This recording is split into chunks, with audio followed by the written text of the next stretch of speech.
ends. You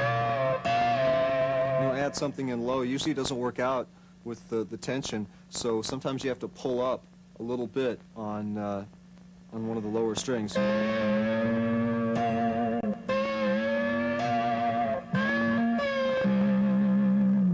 And there's other times where it just kind of lucks out, and some of the lower notes are in tune, like this one.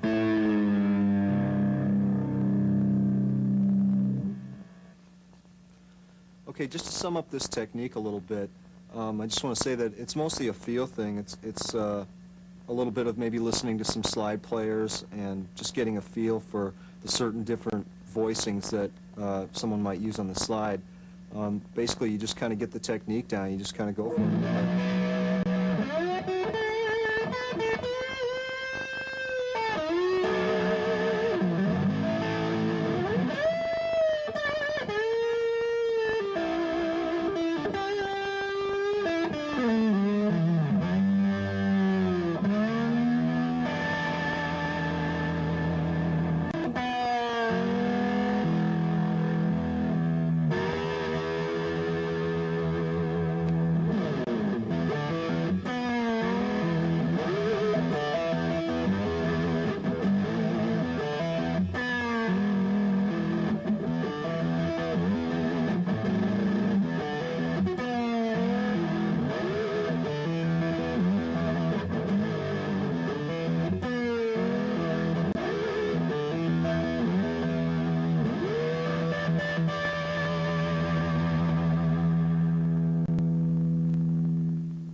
Okay, I'd like to talk about lead playing for this next section. One of the things that helped me out when I was first learning to play was just taking scales and learning them in all the different positions. The way that I found helpful was just taking one scale up the string and then building the scale off each one of those notes.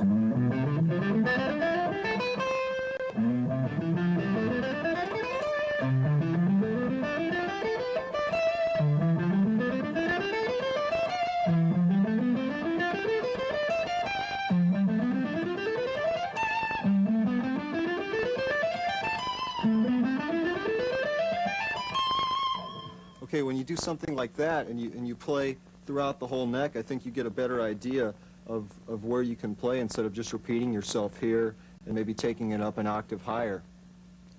Okay, I think the best thing about learning these scale positions isn't the fact that you're sitting around playing them all the time, but the best thing about them is just learning where you can solo. You can get all sorts of chords out of those notes, and it helps you with your chord theory and just in general about music. For instance, if you just take the first two strings and take all the positions out of those,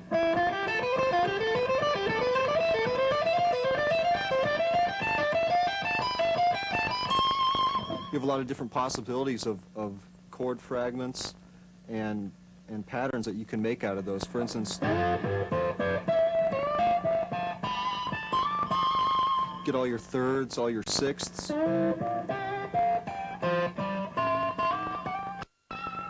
And from that, what you can do is just make up a lot of different patterns within that. And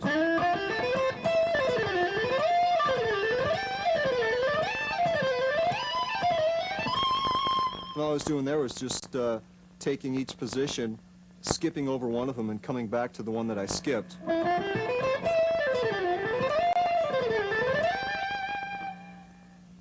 Okay, after working out some of these scale positions, I found that if I applied some of my finger-picking techniques to the same thing, you can come up with some interesting techniques out of that. For instance, if you take just the blues scale up the string like that,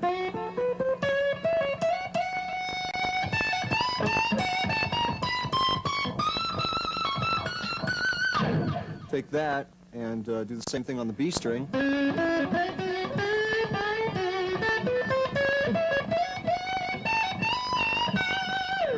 Kind of combine them together a little bit.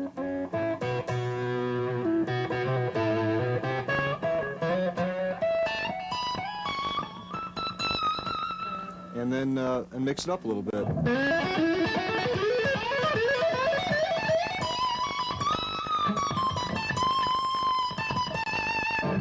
what I'm doing there is just taking the B string and doing that with my thumb, just a little hammer and a pull off, and then giving the E string a little pull after I'm done. And do that and just repeat everything up the scale.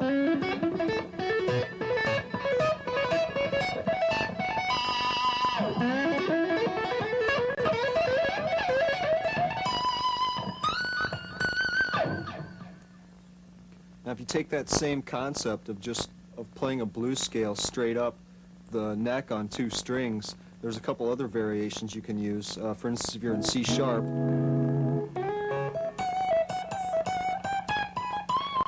and taking the scale straight up the string and using more of thirds and seconds as opposed to fourths.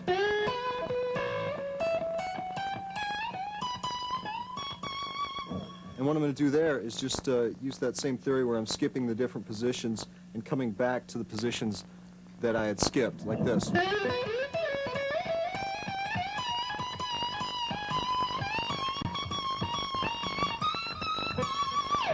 And let's play a little bit slower for a second.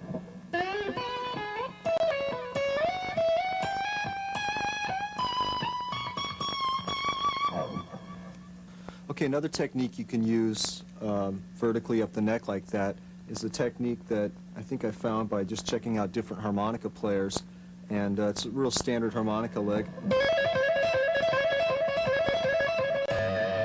You take a couple open strings and add it in there and just take it up the neck.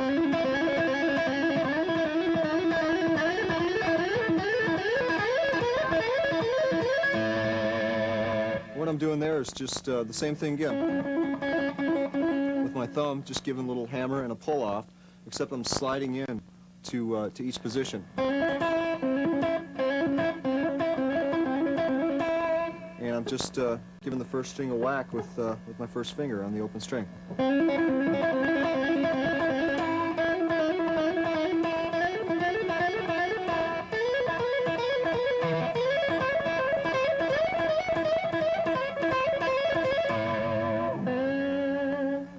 Okay, a similar technique that you can use with the open strings is something that I think I got from listening to a couple banjo players. I'm not very good at doing a lot of the finger rolls, but just on the 2 strings with the E and B, you can kind of get that kind of an effect by just...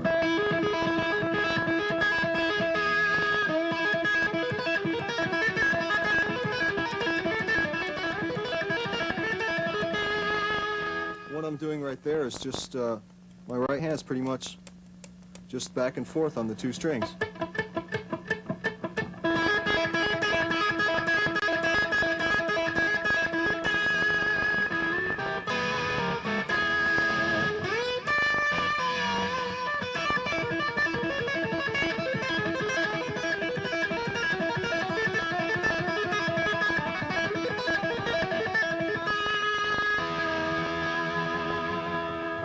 Okay, by adding a capo, you can get some different tonalities because you're able to change where your open strings are going to fall. You can just put it on anywhere and you get some interesting tonalities.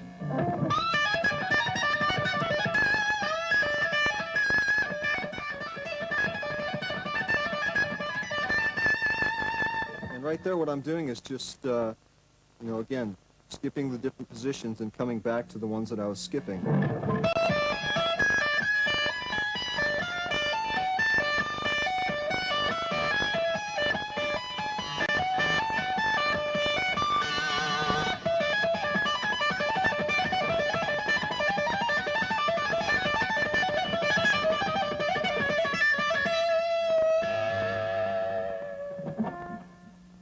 Okay, by adding a capo on, you can get some different tonalities because this allows you to change where your open strings are going to fall. And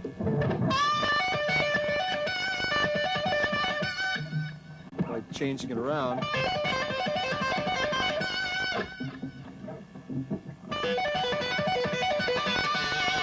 you get a lot of different tonalities happening.